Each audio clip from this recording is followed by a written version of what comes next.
Introducing Instagram Teen Accounts, a new way to keep your teens safer as they grow, like making sure they've got the right gear for riding. Knee pads. Check. And helmet? Done. See you, Dad. New Instagram Teen Accounts, automatic protections for who can contact your teen and the content they can see. Ryan Reynolds here from Mint Mobile. I don't know if you knew this, but anyone can get the same premium wireless for $15 a month plan that I've been enjoying. It's not just for celebrities. So do like I did and have one of your assistants switch you to Mint Mobile today. I'm told it's super easy to do at mintmobile.com/switch. Upfront payment of $45 for 3-month plan, equivalent to $15 per month required. Intro rate first 3 months only, then full price plan options available. Taxes and fees extra. See full terms at mintmobile.com. I'm rolling. Is Joe ready? Aren't you glad we worked today instead of taking the day off? No, I could be playing guitar. I sat by the fireplace. I couldn't be doing anything. Roasted marshmallows. Come on. Yeah, you could be practicing. Fratelloni's Hardware and Garden Store brings you Garage Logic Podcast number 1062, April 21st, 2023, one day before Earth Day. Earth Day. It was 95 degrees on this day in 1980. It was 22 degrees on this day in 1966. And in 2002, on this day, Today is April 21st. 6.6 inches of snow. Are we going to get that much today? So what we're experiencing is not that all unusual. We're just, the way I would look at it is we're being robbed of a spring. We are. Oh, yeah. And the fishermen are being robbed, but any day now the ice will go out. You're going to get out there in your boat. You've got it all rigged up with electronics. You've got a Humminbird, a Garmin, or a Lowrance Marine Electronics. There's an app available that helps you coordinate your electronic goods and find the fish. It's really cool. You go to ripplelipuniversity.com. It's Ripplelip, one word. And they've got this figured out, how to best use the equipment with their app. Visit ripplelipuniversity.com for details. And the ice outs today are few. Minnetonka went out on this day in 1956. And White Bear went out on this day in 1952 and also in 1956. So, yeah, we're away from swimming yet. We're a ways from swimming. But if you're getting ready for the swimming season and you know all those kids will be anxious to get down to the beach, contact my friends at Aquaside. They've been helping people maintain great lake shores for more than 60 years with a complete line of lake and pond control products. They take care of everything from weeds to algae. The products are easy to use. They work quickly. They're registered with the EPA and DNR. The products are safe. Call Aquaside today. Describe the problem you have. You're standing on your dock. You're looking at it. Tell them. They'll help you identify your weed problem and make sure your place looks great all summer long. Call Aquaside at 1-800-328-9350 or go to aquaside.com. And now, from the mayor's office above the boathouse on the east shore of Spoon Lake, it's Garage Logic with Chris Reavers manning Technology Corner, Kenny Olson from the Krabby Coffee Shop, John Heidt in the newsroom, and of course, the Rookie. Here is your flashlight king, fireworks commissioner, and the keeper of common sense, your mayor, Joe Souchere. This spring is so cold. How cold is it? I've got a guy who doesn't want me to use his name. It's that He's cold? giving up his membership in the Royal Order of the 21sters. No. I never thought I'd see the day. Is this the first? Is it revocation? Longtime loyal listener, loves switching on AM 1500 for the 45-minute drive home. Recently retired, moved north of Grand Rapids. I'm really glad I have the podcast to keep in touch. We got a snow dumping last night, at least 8 inches. Oh. After having spent another of many hours this winter with my Toro 2-stage, they make a nice machine, I sat down for a Coke and looked at the calendar. It's April 21st. My God. In 2 months, it will be winter again. Nope, no way, can't do that. So you now have one less member in the Order of the 21sters. By the way, ice out here is questionable for the fishing opener. Don't use my name, all right? No fun. A resignation from the Royal Order of the 21sters. Is that a first? It is. Yeah. Bill Glahn is going to be on the phone with you momentarily. Okay. Bill Glahn from the Center of the American Experiment. Hello, Bill. Hey, how's it going? The Senate is expected to pass today the trans refuge bill. Is that correct? That's correct. We want to know what that means, because I don't think it means a child can just show up in Minnesota and expect a gender-affirming surgery. I would imagine that child has to be accompanied by parents who were denied such care in their state. Am I on the right track? Maybe not. That's what the advocates claim, that what they're trying to do is provide a refuge for if two parents bring a child into the state from a state where these sort of treatments are outlawed, then they would be able to get that treatment without any kind of retaliation from their home state. But that's such a vanishingly small chance. I can't imagine a state going after a former resident or residents for doing something that's legal in their new state. Mm-hmm. It just is inconceivable. What's disturbing about the bill is there's a provision in it that has to do with interstate custody disputes, where there's courts in more than one state, including Minnesota, are not in agreement on what should happen with a custody situation. And there's a provision in the bill that would allow the court itself to take custody of the child. The court in Minnesota? Yes, the court in Minnesota could, on an emergency basis, just declare we are now the legal guardian of this child. Dear God. So what people who are opposed to the bill are concerned about is somebody's going to use this to say a third party brings a child into Minnesota, and what they're doing is seeking gender-affirming care over the objections of one or both of their parents who are out of state. So Bill and Nancy Nelson in Kansas are in the throes of a divorce, and Nancy brings the child to Minnesota and says, my child needs gender-affirming care. I'm in the middle of a divorce. My husband disagrees with me, but I want this child to have the care.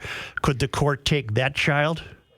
That's exactly the situation that's in a court in California right now, where a parent in Texas, the father in Texas, had an agreement in Texas under Texas law that the child could not receive gender-affirming care without his authorization, that both parents had to consent to the care.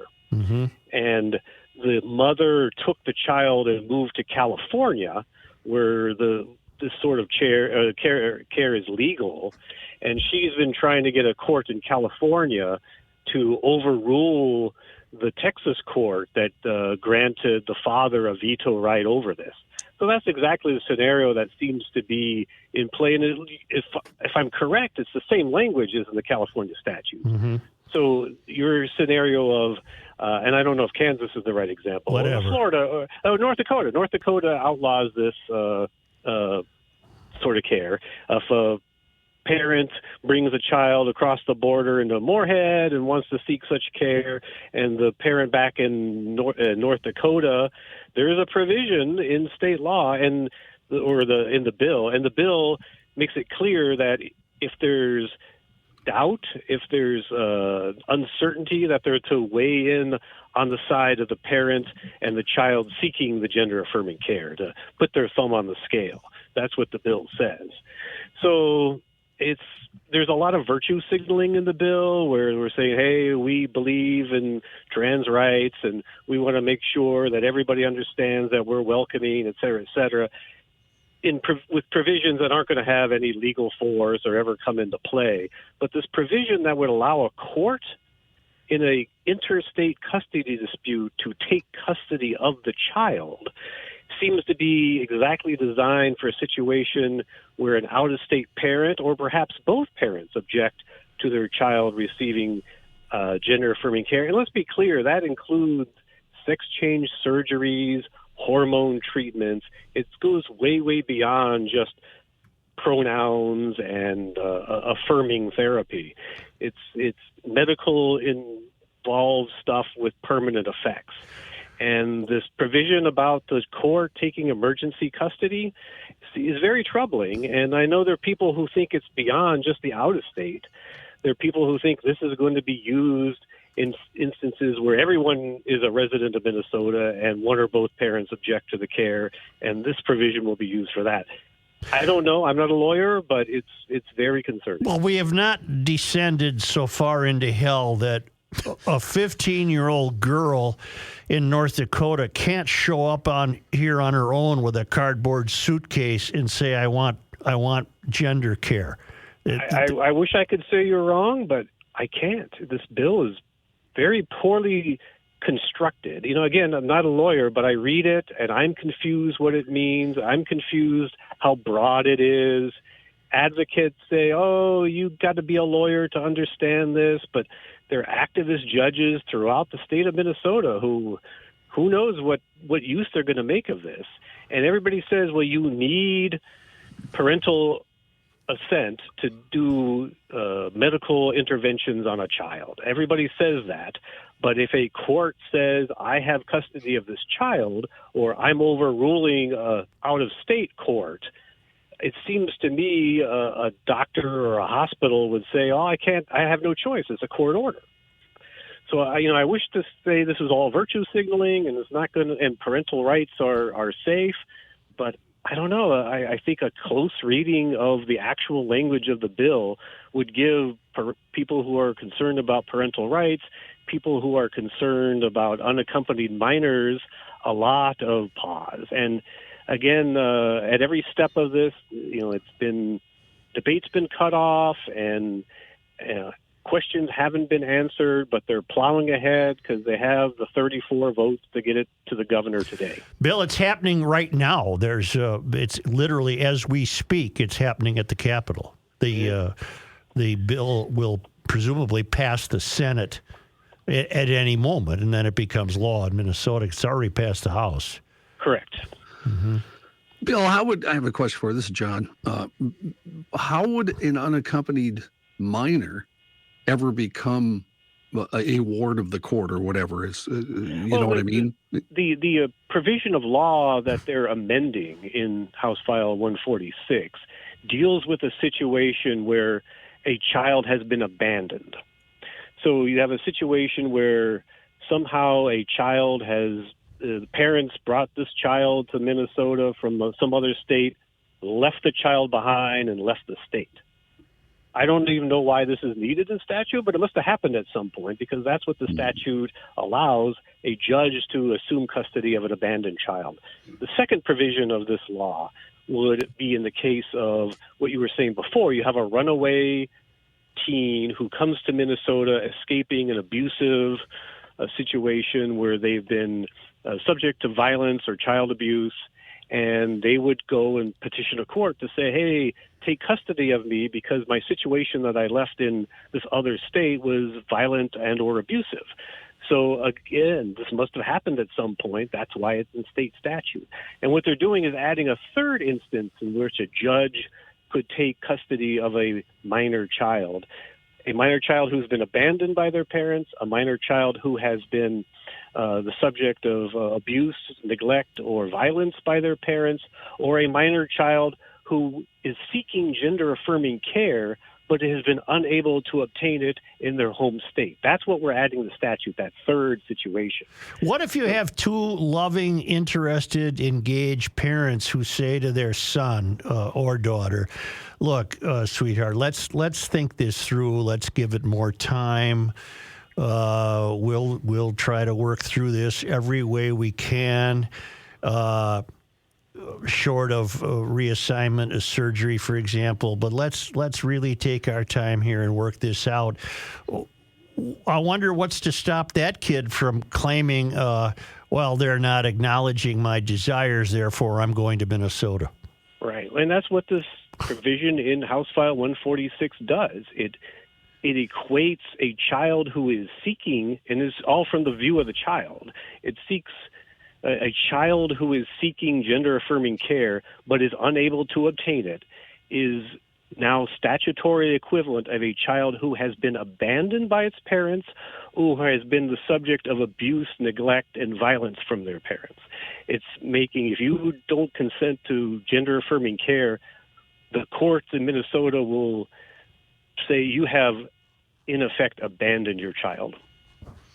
As much as you think you are trying to be a loving parent and are concerned for their long-term health, that Minnesota law will say if a child cannot receive the gender-affirming care that the child wants, then that child will be deemed abandoned by a court in Minnesota.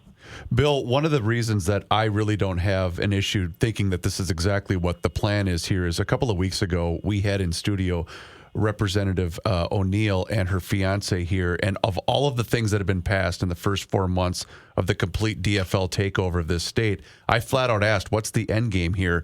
And her answer was, they want Minnesota to become a sanctuary state, and that's why I have no problem believing that that's what they want here. Well, this is exactly what's happened in Washington state. In Washington state, they passed the bill that they flat out say, all these scenarios that you've been describing to me is what it's for. A child, an unaccompanied minor, shows up and wants gender-affirming care. The Washington state explicitly passed a law that would allow the child to get such care over the objections of one or both parents. So they passed a law that does exactly that. And they were the Democrats in Washington state were completely out front about what they were trying to accomplish. Yep. They think it's abhorrent that the state of North Dakota, I hate to pick on North Dakota, they aren't the only state, has outlawed gender-affirming care for minors. And if you're a child in North Dakota and your parents don't agree to it, then you can go to Washington state and the court will make it happen for you. So Washington state has already done this.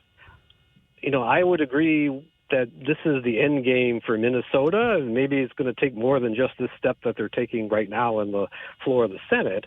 But that just seems to be the goal, that believe the children are always correct, the children know best, and that if you are standing in the way of the wishes of a child in this instance, then you are committing something equivalent to child abuse. And again, I hate to be so blunt about this, but I'm super concerned about this. And what I'm concerned, other than you guys, of course, is there just has been very little attention on this issue in state media. And when they do portray it, it's, oh, look, the Democrats are being very compassionate to these children. They actually describe this as enabling, quote, life-saving care. Oh, my God. Mm-hmm. It's so Orwellian in the language they use, being the exact 180 to 180 degree opposite of what is actually occurring. Bill, and wasn't it 67% of all people are against this? Well, again, we have to be specific about what this is. So we did a poll, that is, the Center of the American Experiment did a poll for our magazine, Thinking Minnesota, where we asked, among a whole bunch of other questions on taxes and crime and a bunch of other issues, we asked, do you approve of or disagree with the concept of sex change surgeries for children under the age of 18? That was the question. Sex change surgeries under the age of 18. And that's what we polled. Now, advocates for the bill on the Senate floor say, oh, no, this is about pronouns. This is about affirming therapies. This has nothing to do with sex change operations. It doesn't exclude that. They're very clear to say. But this is mostly about pronouns and love. But we polled the sex change surgeries for children. 2/3 of Minnesota voters oppose it. Only 22% support. And you can say, well, who are these 22% who support it? But what was interesting in our poll was more Democrats oppose the idea than support it. So even Democrats aren't behind this by and large. But there's a vocal minority who think that anything that goes under this banner has to be good and are supporting it, and it's going to pass today. And, they package it with a couple other things that perhaps are less objectionable as part of a package that they're going to go through on the House floor today on a Friday afternoon when nobody's really paying attention. So, that's where we're at. Bill, the problem you're having and the problem I'm having, we're looking at something calamitous and we're trying to be reasonable.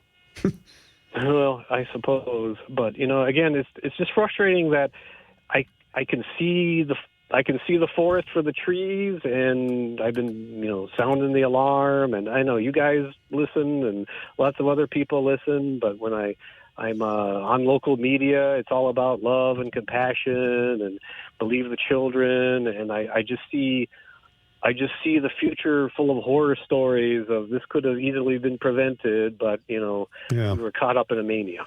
Thank you, sir. I told you we'd be in touch, and I bet we will be again. All right. Thank you, sir. I wish it was a happier occasion. Yeah, thank you.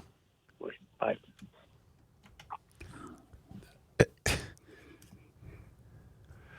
This state is ruined. I'm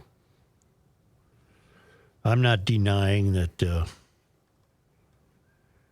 there are cases, I would imagine, where where's Mary Moriality when we need her? Why do I feel like crying? This is complete and utter madness.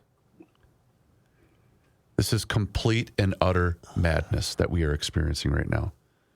I don't know how you could see it any other way. They were right. Representative O'Neill, and I forget her fiance's name, they came in here and they basically told us the game that is being played is they want to turn us being Minnesota, into a sanctuary state, and it's happening on all levels.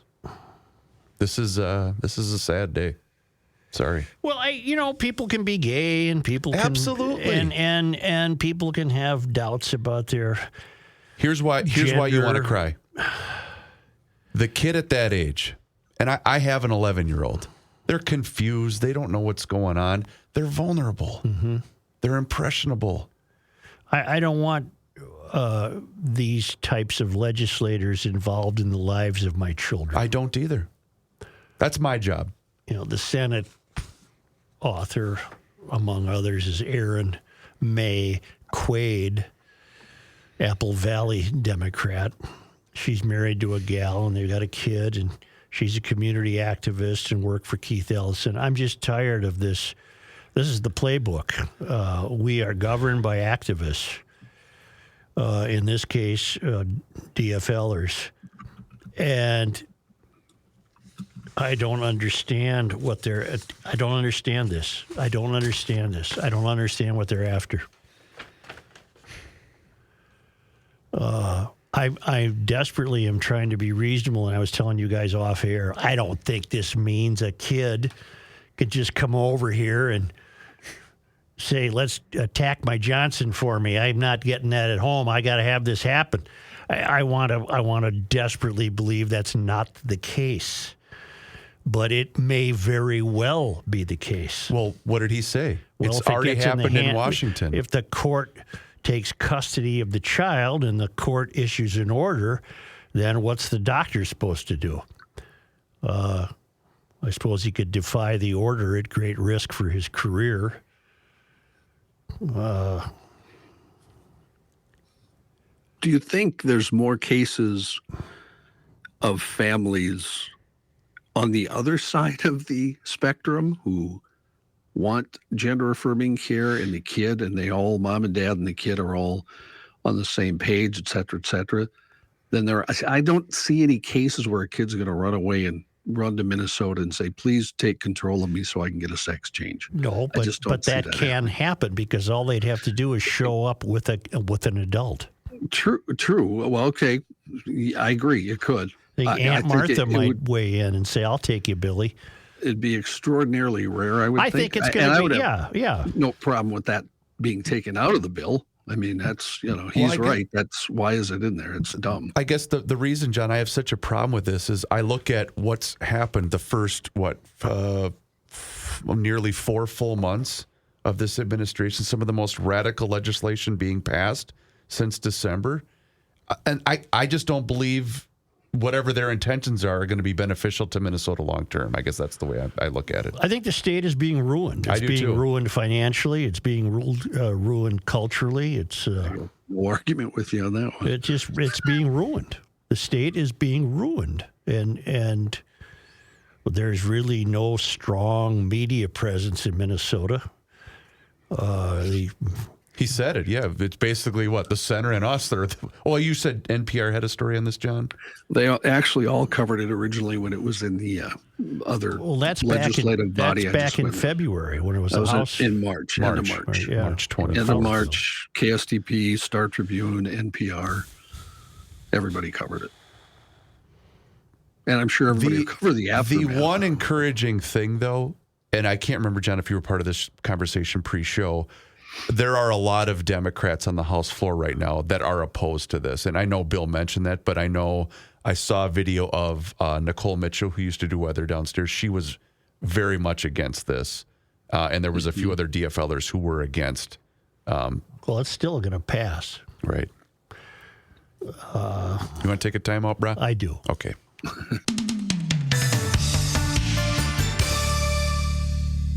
Using Seafoam motor treatment in your fuel gives you one less thing to worry about this summer. A lot of people might not realize that most preventable engine problems start right in the fuel system.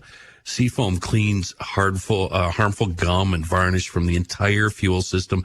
That helps your engine run better, start faster, and last a lot longer. Seafoam works that same magic on all of your engines, no matter what kind it is. Seafoam is the ticket. You can find it everywhere, and the true believers, we keep an extra can in the car. Truly a wonderful product in a world of bad gas. Seafoam. Who's doing an ad here? Nobody. Let's go. This guy wears many hats, just not indoors. Joe Souchere. Hey, we hear you live in a wacky town. Wacky town's where you live. That's right. Tell us all about your wacky town where you live. Well, we got a wacky town. Wacky town, you'll always be home, sweet home to me. A good old wacky town where you live. Wacky town where you live. A gypsy curse on Sanibel, Jim. What did he do? Oh, he reminded us today there were only 61 days from the days getting longer. I've had a royal order of the 21st to resign the club. And now Jim is pointing out that we only got 2 months left. Boy, today's been a banner day, This is hasn't a it? hell of a problem. This is a John Bansley day. Howard watched this is not necessarily unrelated to what we're discussing. Howard watched the Wall State of the State speech.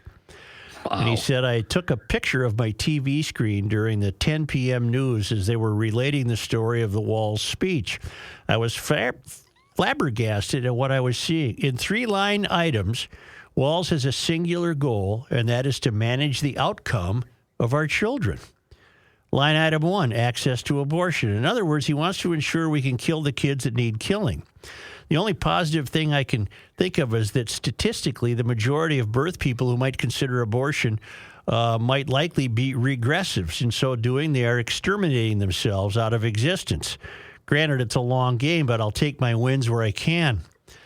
Line item 2, ensure child care is available. In other words, one of the kids that survive, the womb and aren't exterminated, he wants to ensure that the nanny state begins as soon as possible.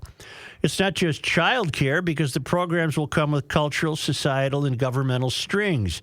They will control the programming. And line item 3, education.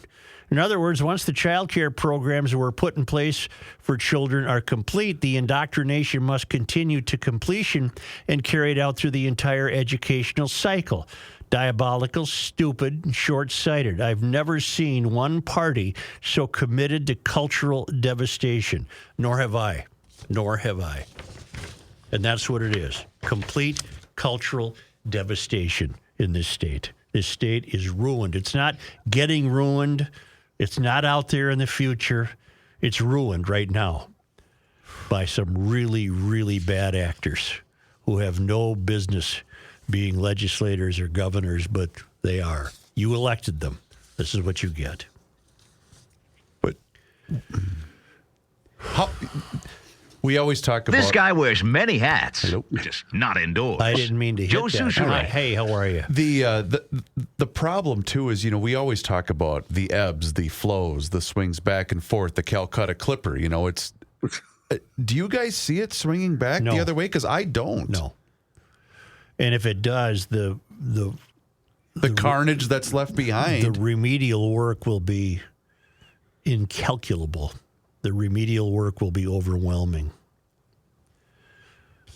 We talked the other day, emailers keep referencing it. We talked the other day about the guy who is undergoing a personal experiment by calling the Walls office 5 times a day, trying to get a response from a human. And we get a few emailers who are having reflections on that. Joe, you were talking about layers of insulation around today's political class. Back in the early 90s, I was a misguided liberal in my early 20s working in the service department of a marine store near Otter Tail Lake. I was working the dreaded Sunday shift, and a disheveled man came in carrying a 9.9 horsepower Johnson outboard motor. He was wearing a tattered white T-shirt and faded cut-off jean shorts. He said he had been working on the motor for a while and could not get it to start. He said he wanted to leave it with us to be repaired. I started to write up the repair order. I asked for his name. He said Carlson, a pretty common name in that area. He followed with Arnie. I paused and looked up, taking in the scene of the man holding an outboard motor, worn out from a morning of attempted repair. I said nothing, and he nodded and just said, yep. I went back to completing the repair order, wished him a good day, and took the motor into the shop. I cannot visualize any of those who followed him being in the same situation, just reminiscing. Loyal listener, Lauren. Isn't that something? Mm-hmm. That will not happen today. No, not a chance. Just that interaction with normalcy won't happen. The third rail has detached itself completely from reality. You think May Quaid is ever going to walk into a marine store with her outboard motor and have it repaired? No, outboard motor is evil in her eyes. Well, that's right. It's an internal combustion device. Doesn't have that. Yeah. Joe, May talk Quaid. me off the lead. I can't Who in get the hell this. is May Quaid? What's wrong with you people in Apple Valley? Don't know. What the hell? May bleeping Quaid? Who's she? She was Aaron Murphy's lieutenant governor mate in the governor's She race. was, yep. She's LGBTQP 1, 2, 3 through Plus. 10. But she's saying that we'll now have compassion. My idea of compassion is really different than their idea. You think? No, seriously. I it's just agree with you really completely. different. My idea of compassion does not square with their idea of compassion. One of the debates on the floor too was basically, if we keep continuing down this path, more and more people are going to leave this state because it's already started to happen. You know, I'm tired of that argument. Why? Because we've been through this before. What do you mean? It's braggadocio. Well, I'm leaving. Well, you know what? Most of us can't. True. So we're stuck here trying to fix it. But we now have evidence that is in fact taking place. Well, good. I wish I could leave. I can't. And I don't want it brought up again. Okay. It's all about Joe. It's all about me. Shut the hell up about that. I can't go anywhere. It's a stupid claim. Well, drive up and down Mississippi Boulevard in St. Paul and count the new homes that are being built. Yeah. A lot of them are vacant. They are people that are apparently wealthy enough to pretend they're liberal. Right. It's a good club to be in, isn't it? Yeah, they must. I don't know where they're. Are they crazy? Like crazy. But you know what, though? In all honesty, there are a lot of people, Joe, that are just like you. They might want to, but whether it's family, financial, whatever the case is, they also simply just can't do it. But would under other circumstances. I certainly did not despise this state in my past. I never did. I've enjoyed being a Minnesotan, but it's become insane. The radical change that's taking place is making me feel less and less like this is the state I grew up in. And just too many disconnected people don't give a bleep. Nope. They don't realize what's happening to them. They had a great... Wait! You hit on it.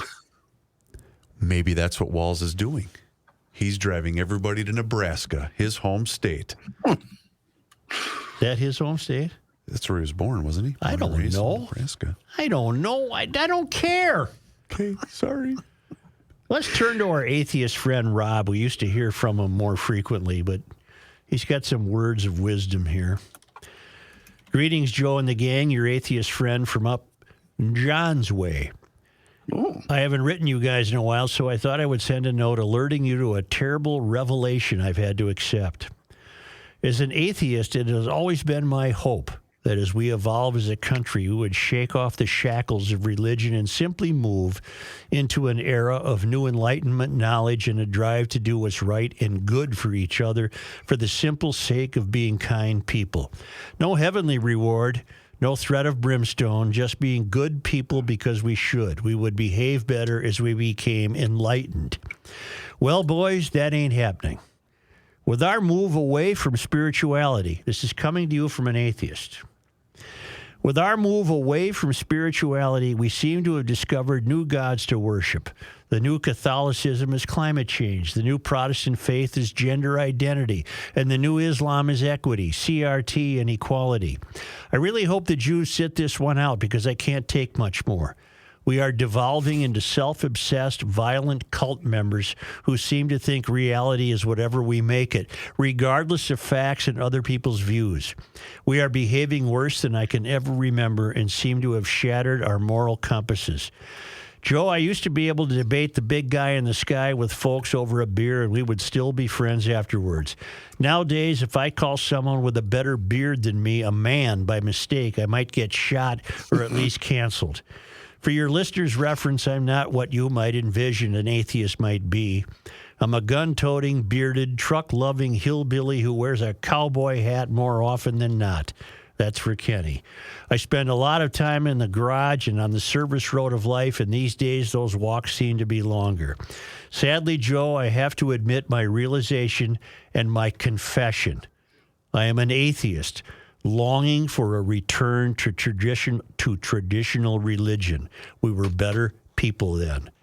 Proudly pushing back, Rob from Ramsey. That is as fine an email as we've received on the subject of the mystery. And who did it take to email us? An atheist, right? Who's longing for the day of traditional religion. That is very sweet, and I'm not kidding. That is very meaningful to me. This guy he nailed it. He nailed it. And it's also sad, isn't it? What? No, the fact that it took an atheist to come to that conclusion. Yeah. I have some news that will make it even worse, I think. Oh, dear God. Okay. Why not? You know what? Jump in. The water's You know warm. what? It will make it worse for Chris, I think. I just looked up the population growth. It's never gone down in the last 4 years in Minnesota, including this year. It's gone up smaller amounts than usual, incrementally, but it's gone up every year since 2020. I thought, because we discussed this on the show, it's the Hennepin and Ramsey County population has decreased significantly. Perhaps it has, but the state population is not. Got it. 5.720 million last year and 5.722 million this year. So it's a very small incremental gain, but it was a gain. Got it. Okay. I stand corrected. Unlike other people on this show, I'm not... sorry, I'm just kidding. Wow. Could be a shot at me, could be a shot at Joe, Kenny. Mostly Kenny. Dave Elfeld is not here. Dave Elfeld has done the Sense Wens for Flood Stage in St. Paul. Here are the top 10 historic crests. Number 10. For the stream gauge in St. Paul. Number 1, 26 feet. April 16th, 1965. Oof. Number 2, 24.5 feet. April 15th, 1969. Number 3, 23.7 feet, 2001. Number 4, 23.2 feet, 2001. What? Huh? Oh, yeah, again in 2001. The first was April 18th, second was April 30th. You have to count it twice? If it crested twice. Oh. Number 5, 1997. Number 6, 22.02 feet on April 16th, 1952. It's uncanny how nature has stayed so much the same that even the dates of cresting are similar. Number 7, 20.19 feet, March 31st, 2019. And then we go to 2014, 1993, and 2011. We're expected to be cresting here soon in the St. Paul area today. Right now, the stage at 12 a.m. today, April 21st, was 16.44 feet. Let's hope it remains under control, but that would not even come close to anywhere in the top 10 historic crests for the stream gauge. You can find all this out for yourself. None of the local meteorologists will do it, or none of these empty-headed newscasters who blather away about this being climate change. You can go to the National Weather Service website, and you can view data reported by stream gauges around the country, including, of course, the Mississippi River. Water.weather.gov. And do your own homework. GLers don't have to, because GLers are clinging to some sense of context, perspective, and reality. Governor Walz was born in West Point, Nebraska, and attended Butte High School, graduated in 1989, and also attended, is it Chadron State College? I don't know. In Chadron. Chadron. Is it Chadron? Okay. Yep. Chadron, Nebraska. Yeah. I forgot he went to Mankato. We're not claiming him. Good for him. Okay. I wish I could promise you a warm weather forecast, because we're dying to get out on our bikes, our scooters, our 4x4s, our side-by-sides, our Vanderhall Roadsters, all from EcoFun Motorsports in both Forest Lake and Burnsville.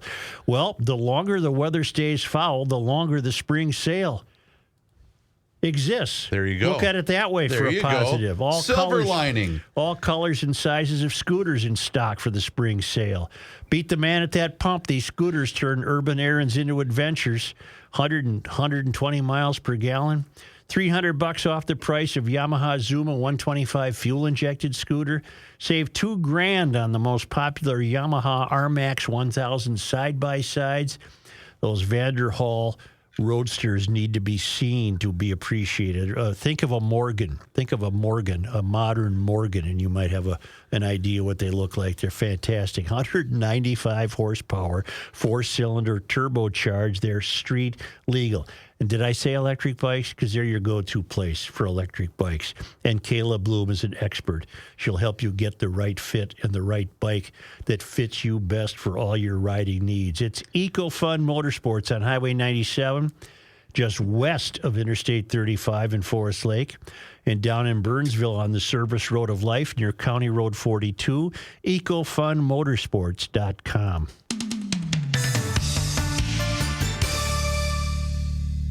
It's true. Some of us GLers fairly obsessive about our lawns. If you want the best lawn on the block, you've got to go with ProfessionalTurf.com, a Minnesota lawn care company since 1982.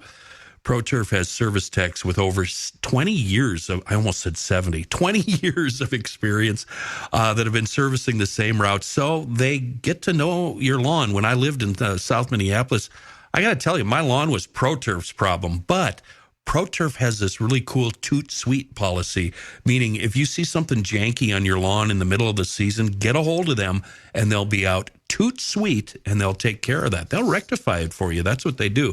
Schedule a free in-person lawn care analysis and estimate right now at ProfessionalTurf.com. A ProTurf tech will come out once the snow has melted and then customize a slow-release fertilizer and weed control program. Safe and environmentally guaranteed. You'll get a great lawn. Just click away, ProfessionalTurf.com. Oh. Here's a man who spends hours in hardware stores, sifting through the nuts and bolts of life. Hey, Joe. Joe Souchere. You like a nice cup of water? I do. How about the best water going? When I have water, I want the best. That's Hofferman Water and Connecticut. Sales, service, and rental options if you are interested, by the way, for Connecticut water treatment systems. It does include water softeners, but also iron, rust, and odor filtration systems. And the best drinking water systems around. I have one and had it for a couple of years now, and I absolutely love it. A new system from Connecticut can do so many things other water softeners just simply can't do. It's going to cut down on your salt usage. It's going to protect your appliances. But you know what? You get that new system, your showers are better. So is your laundry and, of course, your drinking water. So get on the schedule today. Spring is a busy time for Hofferman, so make sure you get on the schedule today. 952-894-4040 or go to their website, HoffermanWater.com. They're the best in the business. Hofferman Water has been proudly serving the state of Minnesota for over 50 years. Tell them that you heard about them here on the Garage Logic podcast. Here's John Heidt. Thank you, Joe. And this news update is brought to you by ProfessionalTurf.com. A story we talked about a lot off air, we haven't hit on air, is now wrapped up. It's the Mankato Department of Public Safety saying a standoff that began Tuesday night at the Hilltop Lane Apartments ended yesterday afternoon, leading to the discovery of that missing 2-year-old boy and his non-custodial father. City spokesperson said Walter Brown and his son were found safe, taken to an area hospital for evaluation. Police had been trying to find the boy since March 29th, after he was allegedly taken from a home in the 1200 block of Pole Road, according to records. A city news release mentioned that Brown got into an altercation with the child's mother. Since then, the 29-year-old Brown was charged in Blue Earth County Court with violating an order of protection and refusing to return a child of whom he didn't have custody. Investigators tracked Brown's cell phone in late March to a Tennessee airport. Back on Tuesday night, Mankato police say they were trying to apprehend a suspect in the case who ran away from an officer and allegedly fired a gun at a pursuing officer at the apartment complex. Luckily, the officer was not hit, not injured. A peaceful end to the standoff came Thursday afternoon, yesterday, 43 hours later, when police reported the incident at Hilltop Lane was over and Brown was found. And thankfully, we found out the toddler was also found safe. Mankato police have shared no details about how it ended. In a statement, the department said it would not be taking any questions due to the investigation that is ongoing. Minnesota Attorney General Keith Ellison is joining a nationwide call for Kia and Hyundai to recall all vehicles with a defect that makes them prone to theft. Ellison, one of 17 attorneys general who co-signed a letter from California Attorney General Rob Bonta to the National Highway Traffic Safety Administration on Thursday, claiming the vehicle manufacturers have not done enough to fix vehicles without engine immobilizers. The defect is found in Kia and Hyundai models built with key switch ignitions from 2011 to 2022. Car thieves' exploitation of the design flaw, which went viral on social media, has led to an almost 900% increase in Kia and Hyundai thefts in Minneapolis and a 611% increase in St. Paul over the past year.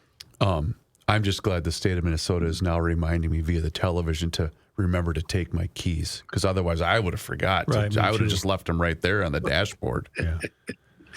3 people were taken to a hospital with serious injuries after a crash involving a Metro Transit bus late last night in Minneapolis. Metro Transit says it happened at the intersection of West Broadway and Fremont Avenues just before midnight. As the D-Line bus was heading through the intersection, a car ran into the side of the bus.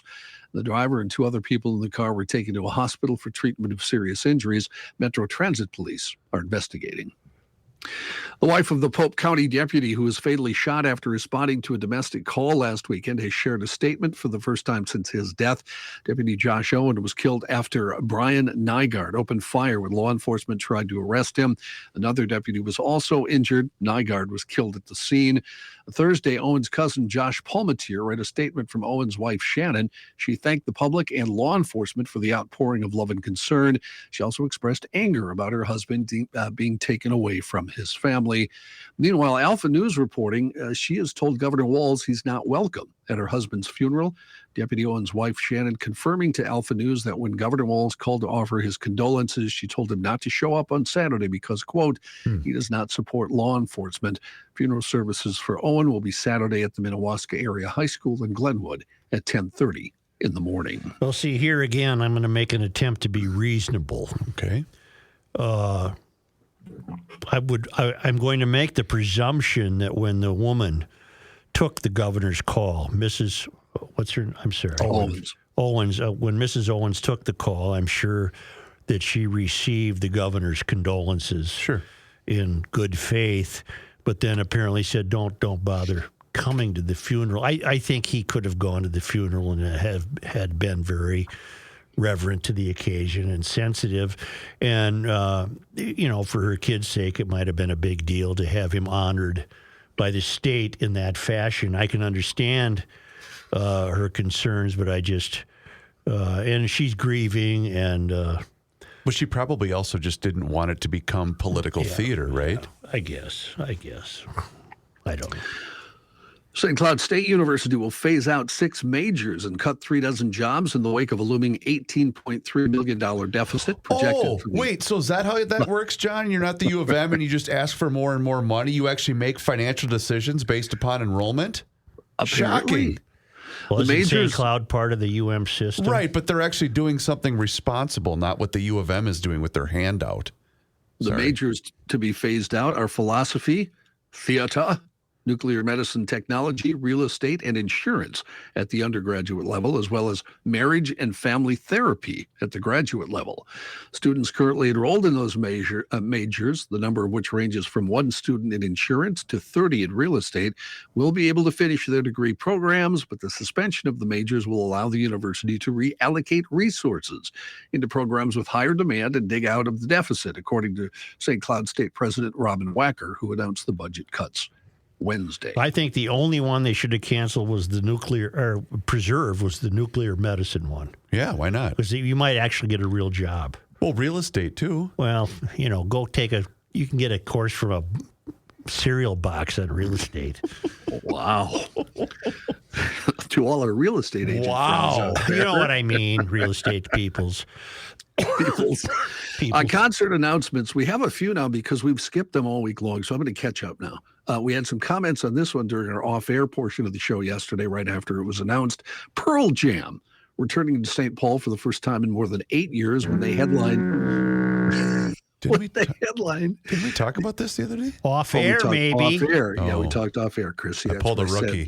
That's what I said in the beginning of my story, Chris. We talked about it off. I wasn't listening. I never warmed up to them. I just can't. Yeah, why not? They're cool. Well, I just... First 2 albums I thought were very good, and after that it was like, whatever. Anyway, they're going to do 2 shows at Excel, August 31st, September 2nd. Actually, that is the beginning of the tour. They, remember, way back in the 90s, were one of the groups that went after Ticketmaster, 25 years ago now, or 20, 30 years ago, whatever. Yeah. And so they sell tickets in a different way. They go through Ticketmaster's verified fan program that requires advance registration and is open through 7 p.m. April 25th. Tickets will then go on sale at 10 a.m. April 28th through Ticketmaster. Neither the venue nor the promoter announced ticket prices. Over the past 2 decades, Pearl Jam has only played the Twin Cities 4 times, headlining the X in 2003 and 2014, and they shared the bill at the arena with Tom Petty and the Heartbreakers for a pair of concerts in 2006. A couple announcements we missed this week. Greta Van Fleet will hit the road for a summer tour that'll bring them to St. Paul's Excel Energy Center September 3rd. Tickets go on sale today through Ticketmaster. Wait a minute. I thought you liked them because they named I thought you did too. I do like their story. I like the sounds they make. I just don't think I could take 2 hours of that kid's voice. You also don't like, you and John don't like that they ripped off Zeppelin, right? Well, that's what I'm saying. I can't take the voice. I was just saying, I like those sounds 50 years ago when I first heard them. Right. Yeah, because Led Zeppelin didn't steal anything from anybody. Well, the sound was different at least. And I love the name of that group. That's a wonderful name. The music teacher, That's the name of their piano teacher in Michigan, wherever the hell they're from. Highway Tune's a pretty badass song. They're very talented. Good kids, I bet. But I'm sorry, I can't listen to that wailing. Plus, the placement of the Highway Tune in the Ford versus Ferrari movie is even better. Mm-hmm. That's sweet. Grammy Award-winning rhythm and blues star Erykah Badu will hit the road for a 25-date summer tour that lands at St. Paul's Excel. Boy, you were in a bad mood today. On June 30th. What do you do? He's rolling his eyes. He's angry. Erykah's wonderful. I've seen Erykah. I'm sure you have. Wonderful. Her Baduism, her first album, she was great. Is incredible. And her I live bet she's a unplugged, monster in some capacity. Joe, you and music just do not go along. You should give it up. Oh, man, she's a monster, man. Monster Mash. Anyway, she has gotten exceedingly weird, though. Oh, thank you for acknowledging me. Well, in the past 15 years, she's gotten very strange. My kid saw her about 2 years ago, and said she stopped the concert and basically talked for 15 minutes. Yeah. Which, when I saw her, she did not do. Yeah. When I saw her, she had a monster band, and it was a really good show. Who else is coming to town, John? That's it. Mos Def is also on that bill. Now, you're wondering who's coming to town. Mos Def. Before I get to... He doesn't call himself Mos anymore. He calls himself Yazin Bey. Yeah, well, he already got the horn. Discussion at this house was, One person would like to go see Mos Def. The other would like to go see Erykah Badu. So I think you know who wants to see Mos Def, probably. Not me. Anyway, before we get to, as they say in the big news world, before we get to national and international news, let me tell you about this. Pantages Theater in Minneapolis, April 29th, 1 week from tomorrow. You can see the only surviving member of the Monkees, Mickey Dolenz. He presents a show called The Monkees, celebrated by Mickey Dolenz. It should be a blast. Mickey, he sang a lot of their songs, about 70% of their hits, including Last Train to Clarksville, Pleasant Valley Sunday, I'm a Believer, and lots more. Tickets start as low as $43. Ticketmaster.com is where you get them, or www.talukpresents.com. That's TALUK presents. Mickey will have a full band, and they will, I'm sure, be monsters too, because they've been hired. They're probably quite good players. Yeah. And they'll have a big screen showing old video clips, pictures, and never before seen home movies of Mickey and the boys in the Monkees. Mickey, he was one of the guys that hung out in Laurel Canyon, lived there in the late 60s, was friends with all those folks. He'll have lots of stuff from there. So come on out. It's next Saturday night. See Mickey Dolenz pay tribute to Mike Nesmith, Davy Jones, and Peter Tork, April 29th at the Pantages Theater in Minneapolis. In other news, the Supreme Court is facing a self-imposed Friday night deadline to decide whether women's access to a widely used abortion pill will stay unchanged or be restricted while legal challenge to its Food and Drug Administration approval goes on. The justices are weighing arguments that allowing restrictions contained in lower court rulings to take effect would severely disrupt the availability of the drug mifepristone, which is used in the most common abortion method in the U.S. It has repeatedly been found to be safe and effective. It's been used by more than 5 million women since first approved in the year 2000. The Supreme Court had initially said it would decide by Wednesday, but a one-sentence order signed by Justice Samuel Alito on Wednesday gave the justices 2 additional days without explanation. Russia's military acknowledging that they accidentally dropped a large bomb on one of its own cities. Oh. The cities is Belgorod, a city of 340,000 located about 25 miles east of the Russian-Ukraine border. They have faced in that city regular drone attacks during the current military operation in Ukraine. The explosion late Thursday, though, was far more powerful than anything they've experienced before. Witnesses reported a low hissing sound, followed by a blast that made nearby apartment buildings tremble and shattered windows. It left a 66-foot wide crater in the middle of a tree-lined avenue, flanked by apartment buildings. It damaged several cars. It threw one vehicle onto the roof of the store. 2 people were injured. A third person was later hospitalized. About an hour later, Russian Defense Ministry acknowledged that a weapon accidentally released by one of its own Su-34 bombers caused the blast. The ministry did not provide any further details, but military experts said the weapon likely was a powerful 1,100-pound bomb. North Carolina man accused of shooting a 6-year-old and her parents after a basketball rolled into his yard has been arrested in Florida following a 2-day manhunt. 24-year-old Robert Louis Singletary turned himself into the Hillsborough County Sheriff's Office in Tampa on Thursday afternoon. He's being held on a fugitive warrant with no bond. North Carolina authorities charged Singletary with 4 counts of attempted first-degree murder, 1 count of possession of a firearm by a felon, and 2 counts of assault with a deadly weapon with intent to kill or inflicting serious injury.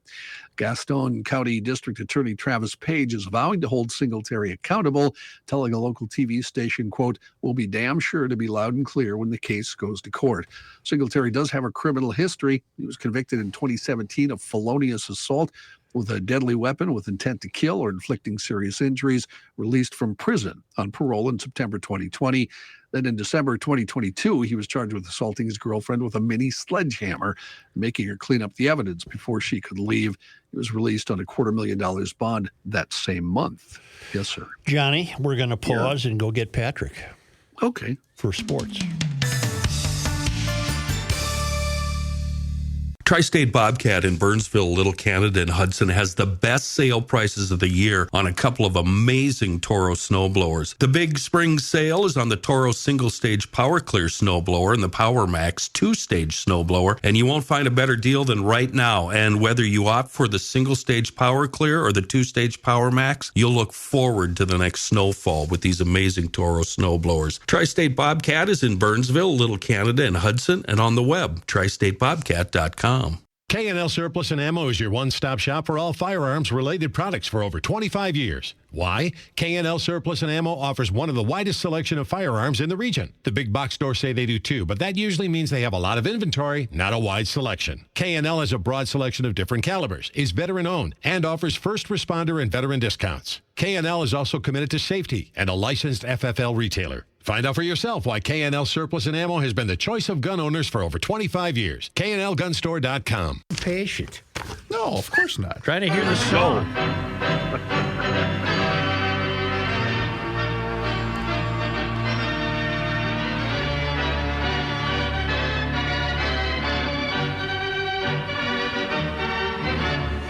Hey, Pat. Yes, Joseph. Before we get to sports, we saved something in the news that John's going to report just for your benefit. Take it away, John. Let's go. An arbitration panel has ordered MyPillow chief executive Mike Lindell to pay $5 million to a software engineer for breach of contract in a dispute over data that Lindell claims proves China interfered in the U.S. 2020 elections. Lindell told the Associated Press he has absolutely no intention of paying him, and he expects the dispute to land in court. What happened was he challenged somebody to prove him wrong, to say China did not interfere in the election, and a guy named Robert Zeidman did that.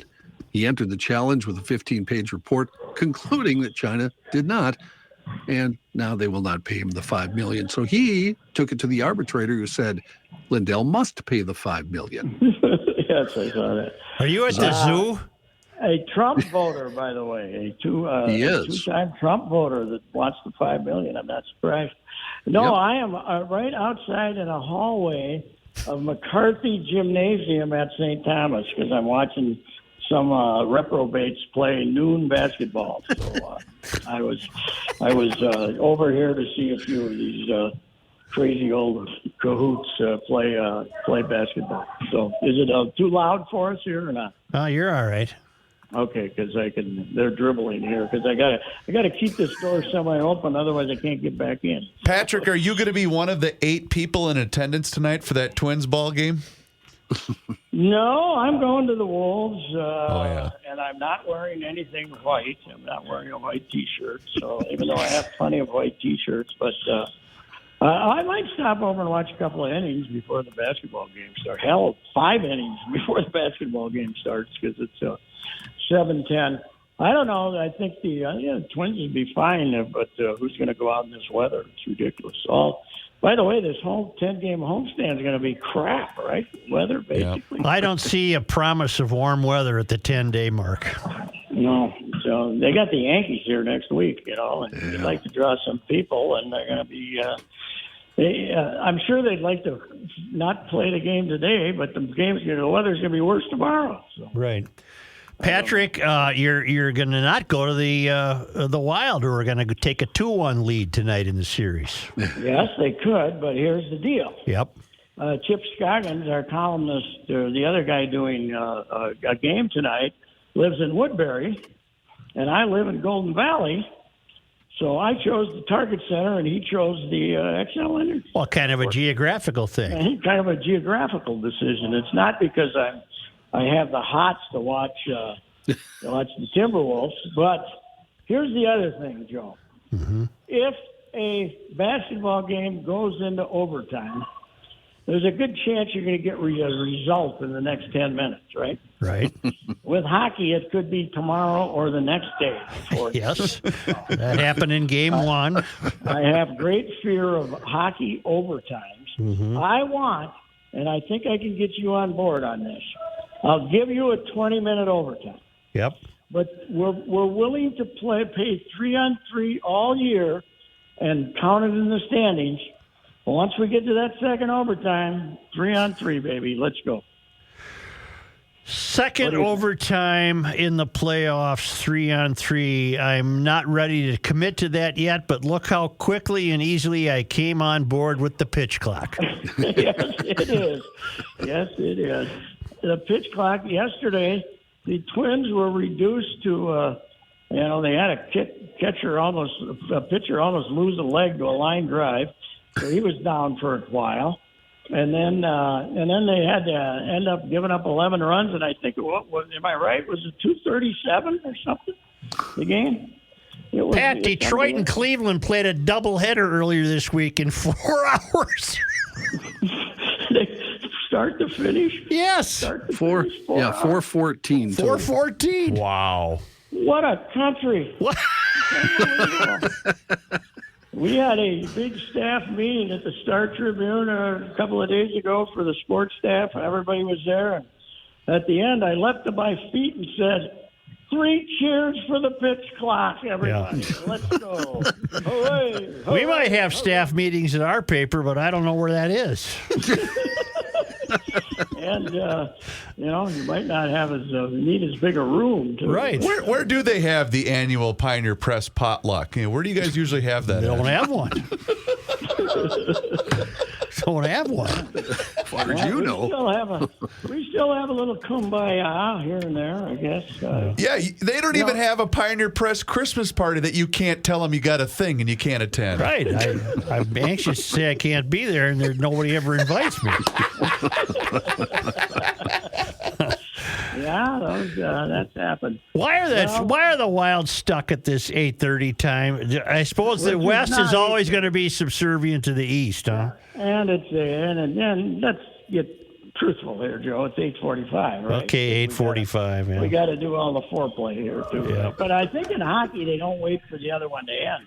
In basketball, they sometimes wait for the other one to end. No, they didn't wait last night for Toronto and Tampa to end because by the time they joined Seattle at Colorado. By the way, I meant to look. Who won that game? Colorado came back and won. Did, yeah. They were 13 minutes into that game when they joined it. Yep. Every game that the visitors won, the home team tied it up. So that's the way it goes in hockey. The visitors won 6 games in the first round, and then the home team came back. Now Florida takes it back to that hockey hotbed of Hollywood, Florida. Yep. I am on the record as saying there's a 25% chance that Florida wins this series. Yes, you are. That just escalated after last night. They got 6 goals against the Bruins. Holy cow. Yep. Unbelievable. So you like the home team tonight, though, huh? I do. I don't think it's official, but I predicted this yesterday, and I'm sticking to it. Gustafson will be the goalie. I don't think you're out on a limb there. I'm sticking to that one. You can argue with me if you want to, but I'm saying we're going with Gus in Game 3. Hey, Pat, what are we to make of Fleury? Is he just by over the way, Fleury, he's the Emilio Pagan of goal. Yes. So I don't know. I think he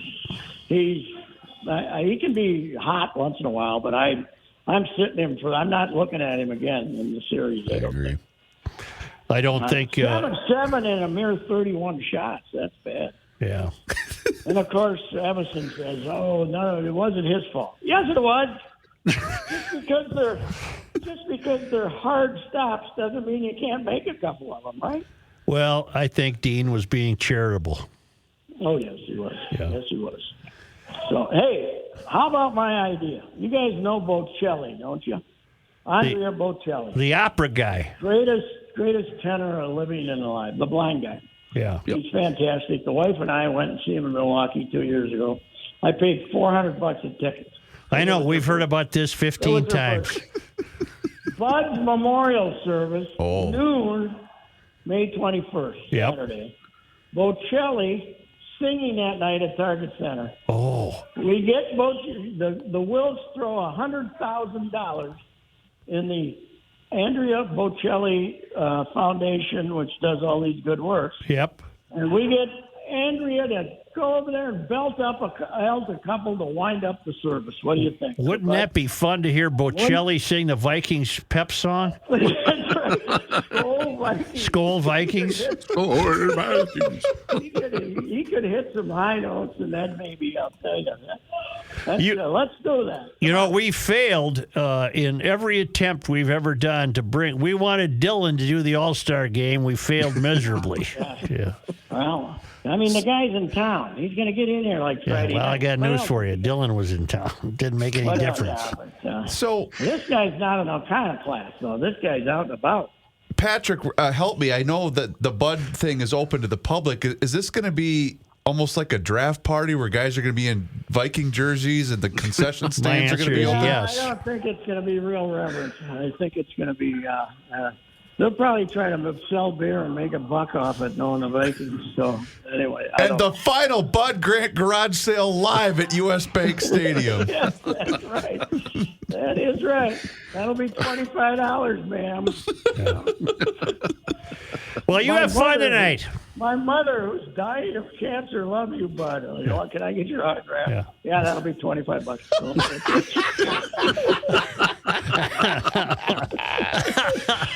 good luck to her. Yeah. Good luck. I'm rooting for her. Good luck to her. Well, you have fun tonight, Patrick. See you Monday. All right. Bye-bye. Thank you very much. Why don't you take a time out? Okay. Yeah.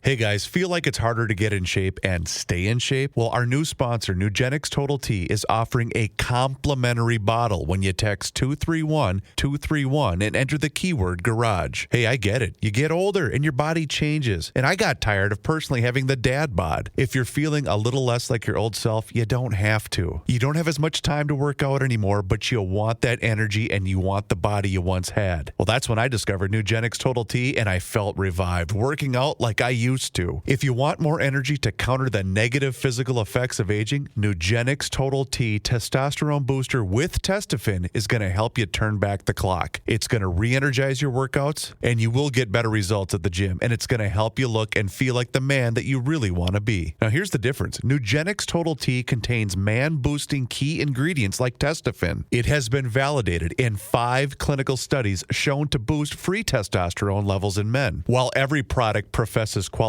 many other products use generic ingredients that are often far less than clinical grade. With Nugenix Total T, you get the same clinical potency levels used in the trials. And Nugenix's formulation is backed by 10 years of science and research. Nugenix Total T is the #1 selling testosterone booster at GNC. And Nugenix Total T can help re-energize your life and help you get back the powerful, confident, good-looking warrior that you used to be. Now, get a complimentary bottle of Nugenix Total T when you text 231-231 and enter the keyword garage. Text now and get a bottle of Nugenix Thermal, their most powerful fat incinerator ever, with key ingredients to help you get back into shape fast, absolutely free. Text 231-231 and enter the keyword garage. Text 231-231 and enter the keyword garage. Texting enrolls you into recurring automated text messages. Consent not required to purchase. Message and data rates may apply. Not a Garage Logic town council member? Here's what you're missing. It was an alien show. Skinwalker's Ranch. Yeah, is that fake? No, that's a real place. I'm purposely avoiding it because the experts are calling BS. I watched it yesterday. I think it's a bunch of hogwash. Lots of weird stuff happened there, man. Well, but they go up in the chopper and there's an electromagnetic. It's throwing the chopper around. I thought it was bull. We're live on the town council. I still thought it was. Okay. Go behind the scenes of Garage Logic with unfiltered audio and video access, invites to exclusive events, an emailed newsletter from the mayor himself, and more by signing up at garagelogic.com.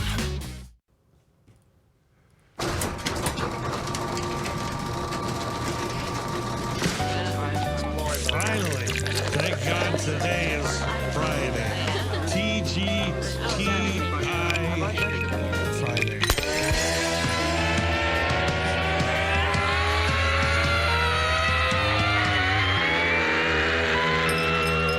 It's the scramble! You know, we had 24 school closings today in this state. They got a lot of snow up north. Jeez. Food fraud update. Oh, yeah, that's right.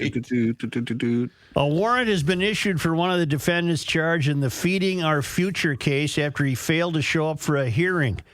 According to documents filed in federal court, Saad Osman Hashi, 34, Minneapolis, was due in court at 1:30 p.m. last Thursday, but never showed up. Federal documents show a warrant was issued for Hashi, who is facing charges related to wire fraud, money laundering, and federal programs bribery. You know, we've got 60 people charged in the food fraud scandal, the largest pandemic relief fraud scheme charged to date in this country. It sure is moving slowly, isn't it? So this guy being no dummy, he took off. Hashi knowingly defrauded the government by getting money under false pretenses while claiming he was feeding children. Hashi's indictment said employees at Feeding Our Future operated a pay-to-play scheme in which employees solicited and received bribes and kickbacks from people under the sponsorship of Feeding Our Future. Many of the kickbacks were paid under the guise of consulting fees to shell companies created by Feeding Our Future employees. Hashi became the chief executive officer of Great Lakes, Inc. in 2019. The indictment said Hashi used the Great Lakes, Inc. name to operate several fraudulent programs. In addition, Great Lakes, Inc. did business as Safari Express, a name that was registered with the state of Minnesota in 2009 and reinstated in 2021. The indictment alleges Hashi used Safari Express to act as a vendor in the federal child nutrition program for other sites under the sponsorship of Feeding Our Future. Altogether, the U.S. Attorney's Office said Feeding Our Future opened more than 250 sites. Remember one of them, what town was it? They were feeding more. They claimed to feed more than the population. Was it Purim? No, it was something Lake. It was where the Pelicans are. Pelican Rapids. That's right. Rapids. They claim to feed more children than the population of the city. Yeah. And these morons in the Department of Education who have yet to be held accountable, they just sat there and rubber stamped the checks. I don't think they did. Well, what happened then? I don't think they fed more kids than the population. Oh, I don't think so either. Well, this obviously must mean he's innocent, right? Did he skip? Since he skipped town? I found some more about him. Originally, when he was charged, he said he was serving 2,500 meals every day. Yeah. And he received about $5.7 million really in funds during the whole thing. Huh. 5.7 million. I doubt the validity of his claims, John. 2,500? You don't think he handled that? No, I don't think he did. Dropped a bunch of stuff. You okay over there? Joe disappeared. You're all out of sorts, and you're the one that wanted to work today. Yeah, it's Joe's fault. I wasn't out of sorts until I learned that we've gone off the deep end. Well, I've been trying to both pay attention and focus on the show and monitor any updates that we have via social media, just so you're aware. I'm going to say that's a first, paying attention. Oh, you're really funny, John. Chris. Thanks for having my back. The only thing that I can find is I do believe that Governor Walz has changed his fishing opener to Lake Peepegon. Lake Peepegon? Only because they come to us. That's not even funny. I mean, why is that funny? I'll explain it to you later. He's weird. Only because they come to us all the way from Marloth Park in Mpumalanga, South Africa, from the Traveling Lymans at worldwidewaftage.com. It was on this day. Boy, you are effed up, man. You repeated it, too. That made it the best. Peepegon? 18. On this day, in 1883, Clarence Cap Wigington was born in Kansas. He was Minnesota's first African-American registered architect and the nation's first African-American municipal architect. He designed the civic and residential buildings in St. Paul, creating 6 designs for St. Paul Winter Carnival ice palaces during his lengthy career. He died on July 7, 1967. It was on this day. Joe, today is April 21st. In 1891, James K. Hilliard, an African-American entrepreneur and intellectual, died in St. Paul. In addition to being co-founder of the Western Appeal, one of Minnesota's first black-owned newspapers, Hilliard, by active recruitment through newspapers and personal connections, was largely responsible for the influx of African-American professionals into the state in the 1800s. On this day, 421. In 1899, the legislature created a state public library commission, which established a system of traveling libraries to serve rural areas. On this day in 1940, one day ahead of Earth Day is April 21st. World-famous soprano Lily Pons gave a concert as her husband, Andre Castellanets, conducted the Minneapolis Symphony Orchestra. Oh, boy, I bet that was attended by the well-heeled. Yes. On this day, what happened in sports in 1961? 1961 would have had something to do with the Minnesota Twins playing their very first game at Metropolitan Stadium. You're right. Losing to the Yankees? The brand new Washington Senators, 5-3. Oh, their first win was against the Yankees, right? And that was on the road. That's right. On this day in 2016, who died? Oh, we lost Prince Rogers Nelson. My Prince lick. What song was that? It wasn't. It was just a lick he used in a lot of songs. He died from an overdose of opioid fentanyl. I guess we're supposed to describe it as an accidental overdose. I don't know how that would be. I mean, you either take it or you don't. Well, see, the problem with fentanyl is... The problem with the drug is fentanyl's in a drug it's usually not supposed to be, so there's added parts. Same thing happened to Tom Petty. So you think you're taking something to help your pain, and you took something that has enough fentanyl to kill you. Yeah, but something was wrong, man. He weighed about 12 pounds when he died. I mean, he was just partly due to his addiction. Yeah. Right? That's a shame. He would have been, he could have gone on to do even better and better things, don't you think? So that was... Oh, man, that's crazy. 7 years ago already. Wow. 7 years ago. Wow. That's amazing. Yep. He and my mom went out about a week apart. Is that right? Yeah, but nobody remembers her for her music. Did she have any hits? She had a couple hits.